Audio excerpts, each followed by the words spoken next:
tagal mo kasi. Mama. Mama.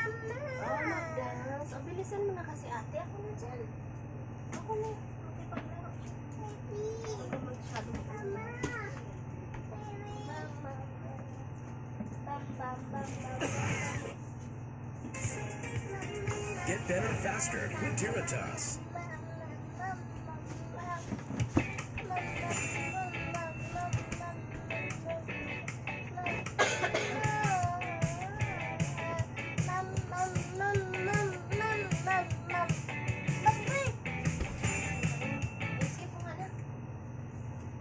Patuloy na tumataas ang presyo ng gasolina sa pandaigdigang merkado. Kasabay ng pagtaas ng petrolyo ay sumusunod naman agad sa pagtaas ang iba't ibang klase ng bilihin sapagkat ang lahat ng produkto sa mundo ay pinapagalaw ng mga sasakyan from point A to point B na siyang pinapatakbo naman gamit ang gasolina. Maaring magkaproblema tayo sa hinaharap kung magkataon dahil ang produktong petrolyo na pinagkukunan naman ng gasolina ay isang non-renewable source of energy. Therefore, darating ang araw na magdi-decline ang production nito. Sa naman ito ay unti-unti ang ginagawa ng paraan ng mga iba't ibang kumpanyang pangtransportasyon na pang-alternatibo sa gasoline-operated vehicle o engine.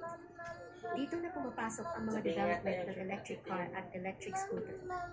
At good news, dahil matagumpay ng na-invento at na-develop na ngayon fully operated na ang ilang mga electric car at electric scooter ng ilang kumpanya.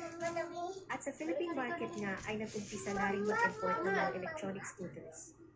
Napakalaking bintahan nito sa industriya ng transportasyon at maaring mag-iba na ang laro ng ekonomiya sa hinaharap dahil sa malaking development na ito.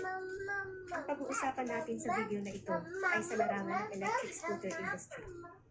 Ang sikat at nangungunang Japanese motorcycle industry na Honda sa kanilang electric scooter na Honda PCX EX01.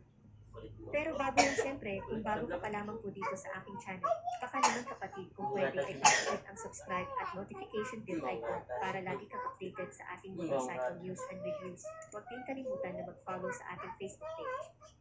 Noong buwan ng Oktubre, taong 2017, unang nilabas at pinakilala ng Honda Motorcycle Company ang kanilang electronic motorcycle na nooy isang prototype pa lang sa ginanap na Tokyo Motorcycle Show sa bansang Japan.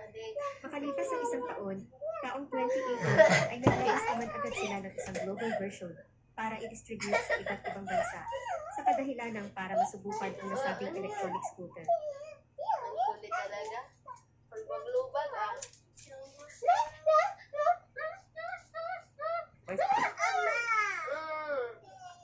Manood.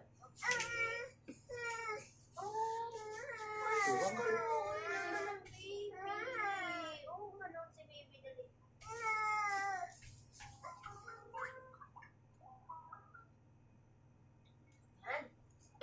Load na ikaw. Load na ikaw, load na. Hindi, ganyan oh. Ganyan. Oh, di ba?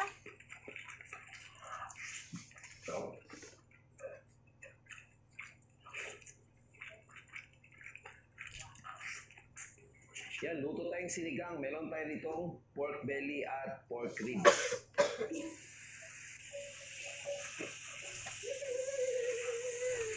Ganun lang. Lagyan na natin yung sibuyas at kamatis.